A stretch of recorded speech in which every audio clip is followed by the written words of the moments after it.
22 जनवरी अपने आप में ऐतिहासिक दिन होने वाला है। यूं तो राम मंदिर से जुड़े बहुत सारे ऐसे नाम हैं जिन्होंने संघर्ष किया है, लेकिन इस वक्त हमारे साथ मौजूद हैं विश्व हिंदू परिषद की फायर ब्रांड नेता साध्वी प्राची जी, जिन्होंने 1990 से संघर्ष किया है और अब संघर्ष की सफलता कितनी ज्यादा है। उनके साथ मैं मौजूद हूँ सरयू तट के पास और उनसे मैं जानूंगी कि आखिरकार कितना उन्होंने संघर्ष किया। सबसे पहले बहुत स्वागत है आपका सहारा समय पर। धन्यवाद पूजा जी। कितना संघर्ष किया आपने और अब सफलता की ओर है? देखिए, एक लंबे अरसे से राम जन्मभूमि के लिए संघर्ष बराबर चलता रहा और वो हमने तो 1990 का वो दौर देखा है जब राम का नाम लेने पर लोगों को जेल में डाल देते थे, भगवा पटका पहनने पर लोगों के चालान कट जाते थे।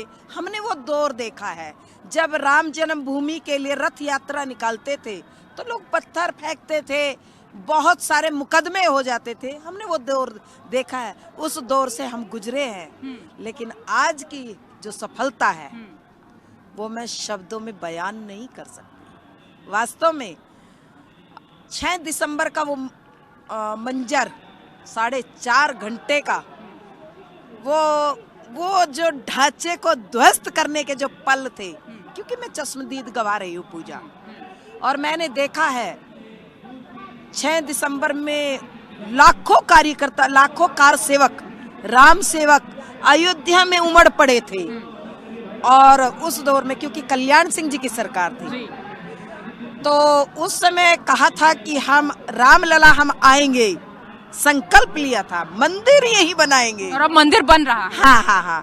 साध्वी प्राची का जब भी नाम आता है, फायर ब्रांड नाम अपने आप में आ जाता है, जिक्र अपने आप में हो जाता है। बयानों में, सुर्खियों में साध्वी प्राची हमेशा से बनी रहती हैं और विपक्ष पर भी हम देखते हैं कि किस तरह से आप तीखे हमले भी कहीं ना कहीं करती रहती हैं। विपक्ष इस कार्यक्रम में नहीं आ रहा है, आमंत्रण उन्होंने स्वीकार नहीं किया है, इस पर क्या कहेंगी? देखिए पूजा जी, मैं समझती हूँ कि सुर्खियों में रहना मेरा शौक नहीं रहा, लेकिन हाँ, अन्याय के खिलाफ आवाज उठाना ये मेरी फितरत रही है। किसी के साथ अन्याय हो, किसी बहन बेटी के साथ, किसी हिंदू भाई के साथ कहीं अन्याय हो तो मैं मुखर हो करके उसके साथ खड़ी हो जाती हूँ। इसीलिए मुझे कुछ लोग विवादित साध्वी भी कहते हैं, वो उनका मानसिकता है, मुझे इससे कोई लेना देना नहीं। क्योंकि मेरा जो धर्म है, मैंने जो भगवा धारण किया है, मैं न्याय, किसी भी व्यक्ति के साथ मैं अन्याय को सहन नहीं कर सकती। मैंने ये संकल्प लिया, इसीलिए लोग मुझे कहते। रही बात विपक्ष की, देखिए जब निमंत्रण नहीं मिला था उस समय कहते थे कि हमें निमंत्रण नहीं मिला, निमंत्रण नहीं आया, निमंत्रण आएगा कि नहीं आएगा, तब ये चीख चीख करके डिबेट में बोलते थे। निमंत्रण गया तो अब इन्होंने ठुकरा दिया। प्रभु राम के मंदिर का निमंत्रण गया है भाई, जो राम के नहीं वो किसी काम के नहीं। बिल्कुल, देखिए जो राम के नहीं वो किसी काम के नहीं।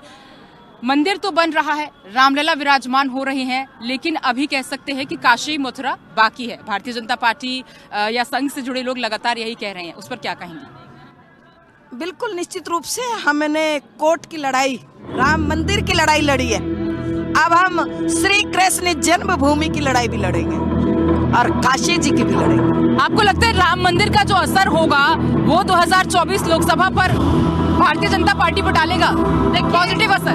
देखिए, राम मंदिर का असर होगा कि नहीं होगा ये तो जनता बताएगी, चिंता ना करिए।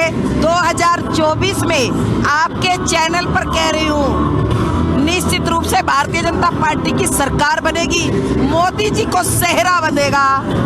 हम भी यही है, आप भी यही। विपक्ष कह रहा है कि ये रामलला तो सबके है, वो किसी एक पार्टी के नहीं है, वो किसी एक व्यक्ति के नहीं है। वो कह रहे हैं इस कार्यक्रम को, वो कह रहे हैं ये आरएसएस और भारतीय जनता पार्टी का इवेंट है। देखिए पूजा, मैंने वो पंक्ति पढ़ी, सुनी, कई बार आपने भी सुनी है।